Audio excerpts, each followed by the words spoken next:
desse modo. R, Φ, R-1. No caso abeliano, tudo comum. Então esse R mata esse R-1. Então φ' igual a φ, mate esse I que desce, né? Só a menos IG, R, derivada temporal, R-1. Então se a gente vai olhar isso no caso abeliano, isso aqui são meras fases. Então essa fase bate nessa. Então no caso abeliano,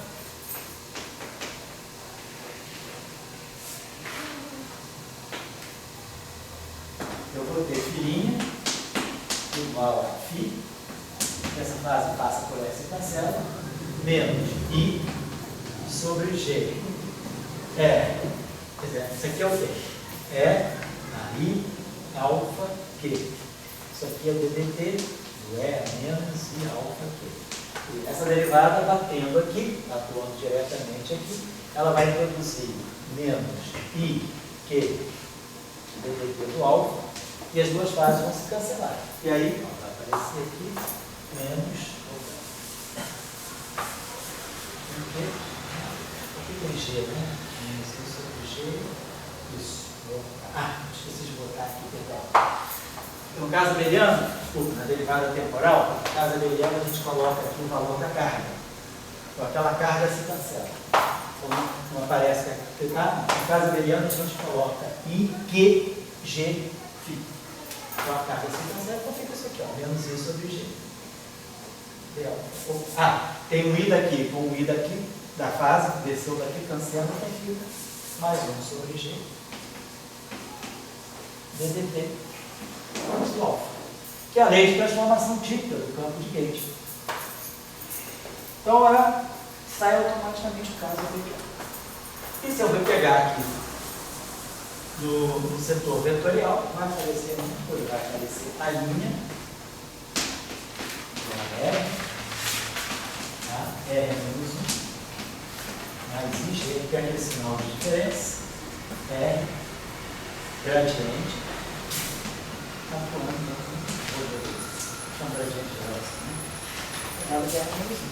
certo?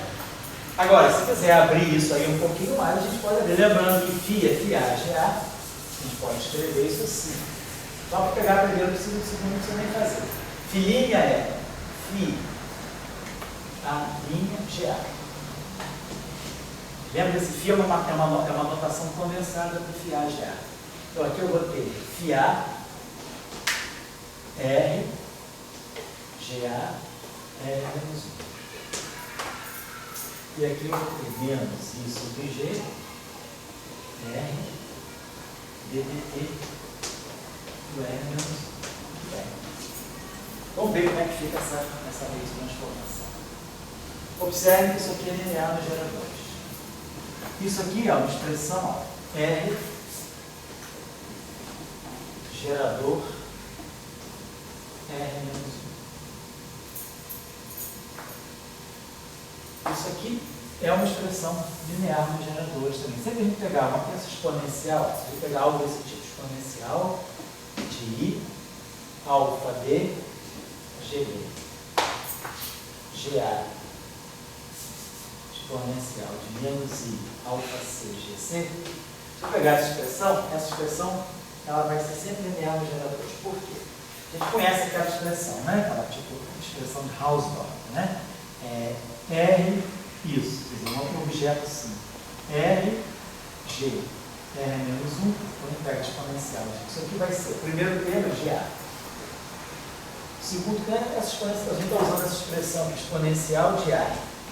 B, E menos A, é B, mais o comutador de A, B, mais o meio, o comutador de A, o comutador de A, B, e assim vai, né? Sai toda a vida.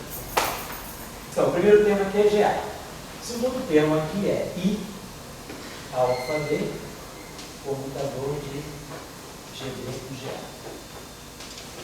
Terceiro termo, 1 sobre 2, I, alfa D, I, alfa C, computador de GB, GC com GA. E assim vai. Vamos escrever Aí seria o comutador de GB com GA dá constante de estrutura vezes um G. Então isso aqui é linear em G, isso aqui é linear em G. Comutador de 2Gs dá uma coisa linear em G, com constante de estrutura. A constante de estrutura sai daqui. Aí o outro comutador do G com G dá uma outra constante de estrutura em um G. Então essa expressão, todos esses múltiplos comutadores que vão aparecer aqui, no final do G vão dar um único G. Então essa expressão aqui, ela é uma expressão que está na álgebra de Lie. Não importa o que seja aqui, essa expressão eu posso sempre escrever essa expressão como se fosse assim, um coeficiente CAD, GB. Essa expressão toda, todos os computadores que vão aparecer nessa série infinita, vão, no final do dia, dar cada um deles linear no gerador. Então essa expressão aqui é uma expressão que está na álgebra de Lie. Não sobra o A, não usa o A? Oi? A. B. Então, Mas quando a gente faz uma coisa dessa daí, por exemplo, do outro lado fica, por exemplo, J3', J-1, J não tem o olho aí, fala aí. J. Vira para a câmera, o pessoal vê você falando de olho fechado. Essa é uma peça de teatro, grande sentimento. E aí, J3, o A-1, J3'. Então o cara que fica aqui do lado, quando você está na transformação, do outro lado é ele transformado. Certo. Então, na árvore. Então aqui não deveria ser alguma coisa que chama de GA, né? Qual o GA? Aqui, ó, o GA. Isso aqui está na álgebra de Lie. Se isso aqui está na álgebra de Lie, isso aqui tem que ser um coeficiente, que eu posso chamar de, sei lá, de CAB. Tem que ser uma expansão do gerador. Se está na álgebra de Lie, isso aqui tem que ser uma combinação linear de gerador. Bom, isso vai valer para cada gerador GA. Então, para cada gerador GA, eu vou ter um XIAB-GB. Tá, aqui agora, o que é o XIAB? Você vai calcular. Não posso chamar isso de GA então? Pode chamar. Como se isso aqui fosse um GA. Como o gerador se transforma no segundo grupo. Certo? Deixa eu chamar aqui. Então, vamos lá. Então, se eu quiser pegar essa expressão aqui, vamos trabalhar isso aqui só. Vamos pegar, por exemplo, infinitesimalmente, vamos pegar a transformação em primeira ordem dos parâmetros. Então, vamos lá. Isso aqui é o quê? Isso aqui é exponencial, vou botar aqui, ó. I, alfa B, GB. GA. Exponencial de menos I, alfa C, GC. Primeira ordem. Então, isso aqui vai me dar GA mais o comutador disso com isso, vai ficar mais I alfa B, comutador de GB com GA. Vamos fazer a transformação de gauge infinitesimal. Primeira ordem alfa, desprezar os termos de ordem alfa 2. E agora apareceria um comutador duplo, disso com isso com GA. Então já vai ser segunda ordem alfa. Então esse termo aqui ficou, o primeiro termo, isso aqui é o quê? Isso aqui é constante de estrutura, I, F, D, A, C, GC. Então, em primeira ordem alfa, esse termo aqui ficou por cá. Em primeira ordem alfa, esse termo aqui ficou GA, ordem 0 em alfa, mais em primeira ordem alfa, menos F, BAC, alfa B, GC. Vamos trocar a ordem de A com B e assinar o mais. Então, primeira ordem alfa. Vamos fazer esse termo aqui. Exponencial de I, alfa A, GA, derivada temporal, atuando em exponencial de menos I, alfa A, GA. Quando eu fizer isso aqui é a mesma coisa. Isso aqui vai ficar DDT mais o comutador de I, alfa A, GA, DDT. Mais blá blá blá. Claro, isso aqui tudo está atuando na identidade, porque isso aqui não tem nada aqui. Então, o DDT disso aqui é zero. O DDT da identidade. Então, desse computador, o computador disso que criar vai ficar menos I, derivada temporal do alfa A, GA. Primeira ordem A. Então, esse termo aqui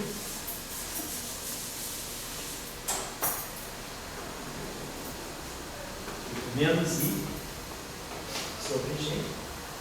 Menos I, derivada temporal do alfa A, GA. Então a gente está vendo, ó, GA, GA, GA, Esse cara aqui é GC. Então vamos chamar o C, vamos dizer que assim, todos os signos aqui são saturados. Então vamos dizer que isso aqui seja, para ficar tudo homogêneo, vou fazer o seguinte, eu vou chamar o C de A e o A de C. Tá certo. Aqui tem que fiar GA, acaba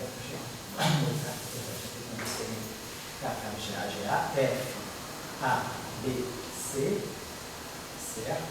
E aí aqui eu tinha alfabeto, GC. Tá certo, é isso mesmo.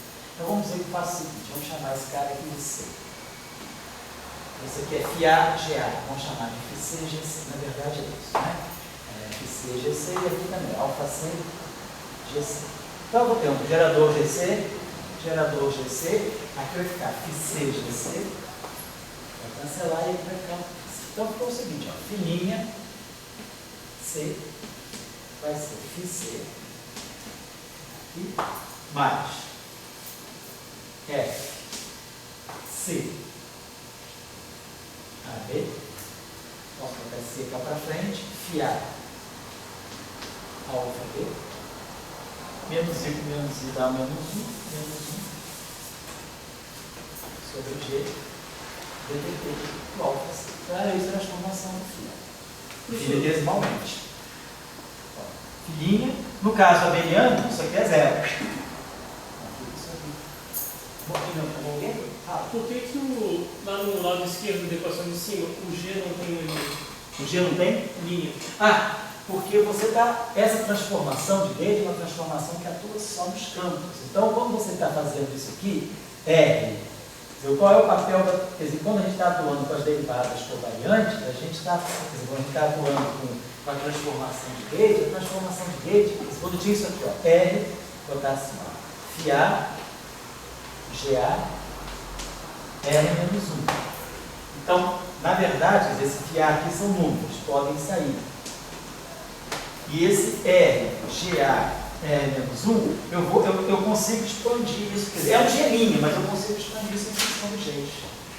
Como a gente mostrou, tá certo?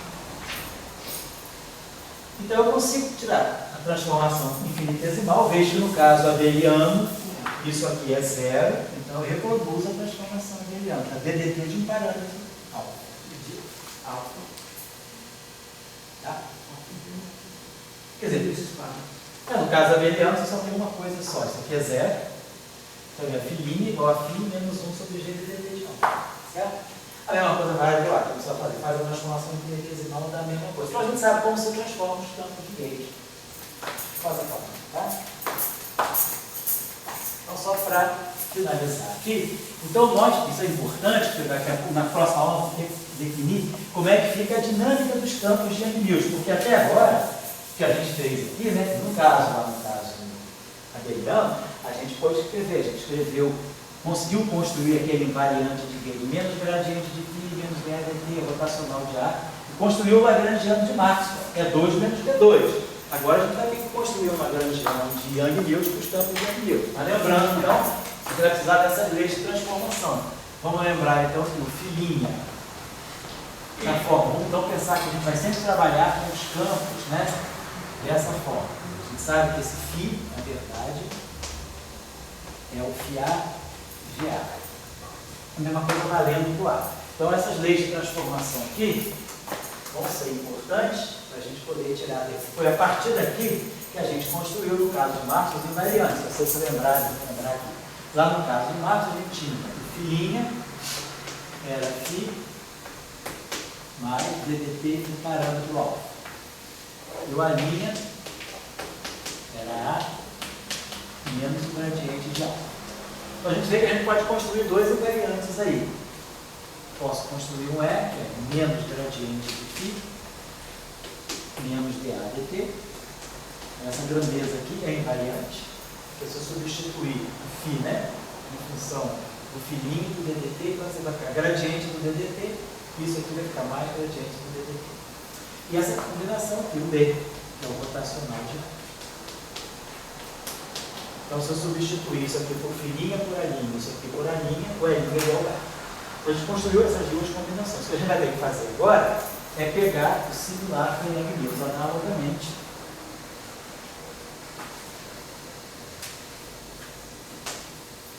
Young Mills. Então nós vamos ter que construir um campo elétrico de Young Mills, de alguma coisa desse tipo. Gradiente de φ e AdP. Só que a transformação não é só aquilo. Se fosse só aquilo, estava resolvido. A transformação tem isso. Tanto no A quanto no B. Então, eu não vou poder só colocar gradiente de φ menos de AdP, porque vai sobrar esse termo. Eu vou ter que ver. Então, nós vamos ter que usar na próxima aula, vai ser a transformação do φ, a transformação do A, e vamos construir um campo de Young Mills elétrico EA e um campo de Young Mills magnético BA. Claro que meu campo elétrico EA, ele vai ser menos gradiente do que A, menos DDT do A. Só que vai ter aqui mais a parte nova de Young Mills. Vai aparecer um termo novo aqui, que no caso de Maxwell vai dar zero, que vai me reduzir o campo elétrico maxwelliano. No caso de Young Mills, vai ter uma contribuição nova, que vai ser importante para poder fazer. E o campo magnético B vai ser a mesma coisa.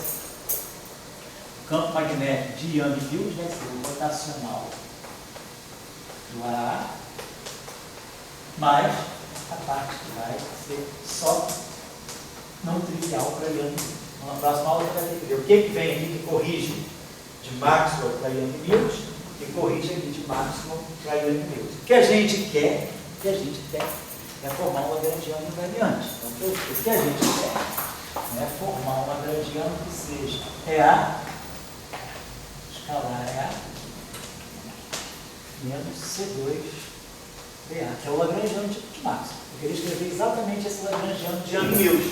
Só que para ter esse invariante, isso aqui tem que ser um invariante de Young Mills, eu tenho que corrigir isso aqui. Mas eu não vou corrigir também dando, assim, pitaco. A gente vai corrigir de tal maneira que, sabendo a transformação do φ e sabendo a transformação do A, eu vou saber exatamente o que colocar aqui, que vai fazer com que no final do dia, tudo isso aqui se transforme assim. O E, a linha, vai ser R, R-1, algo assim. Então vai ter que ter uma transformação. Porque no caso de Young Mills, isso aqui cancela isso. Então fica ali igual. Então a gente vai saber exatamente o que colocar aqui e o que colocar aqui para que isso aqui seja variante, seja o lagrangiano de Young Mills, mas a partir dessa lei de transformação. Certo? Então tem uma sistemática para isso. O que é importante daqui? Então, o que é importante daqui é a gente também compreender que, de novo, as derivadas covariantes, elas vão automaticamente incluir todas as interações de Young Mills. Então, lembrando aí da pergunta do Alexandre, né? Por que a derivada covariante tem um acoplamento mínimo? Então, é só lembrar lá da mecânica clássica.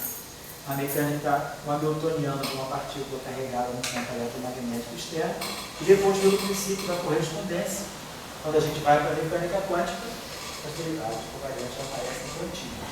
E é a partir daí que a gente tem o impulso para fazer isso, certo? Legal? Então isso seria uma Young Mills não relativista. Depois, quando a gente introduzir o grupo de Lorentz, aliás, eu já vou até sugerir. Semana que vem a aula vai ser a aula do Léo, né, dia 1º. Eventualmente, eu vou dar a última parte da aula, eu vou precisaria de umas 2h30 para terminar. Então, senão eu entro no outro dia, não tem problema. Tá? Mas vamos dizer, semana que vem a aula dele e a minha aula final de Young Mills, eu vou fazer isso e na última, eu vou precisar, depois que o curso acabar dia 8, eu vou precisar de uma aula só para poder colocar tudo isso. Agora tudo isso vai ficar arrumadinho no espaço de Minkowski, tá? A arrumação do espaço de Minkowski é muito simples. E aí eu vou fazer uma aula de espaço de Minkowski. Quer dizer, a aula de espaço de Minkowski eu vou supor que está gravada. Eu vou dar para vocês as aulas para vocês verem. Uma aula ou duas. E depois eu vou fazer o formalismo de campos aí na formulação covariante de Minkowski, tá bom? Então, Young Mills basicamente é isso. Se a gente tiver também derivadas superiores, como a gente já colocou anteriormente, é só substituir cada derivada pela derivada, a derivada covariante das duas. Certo? Por hoje,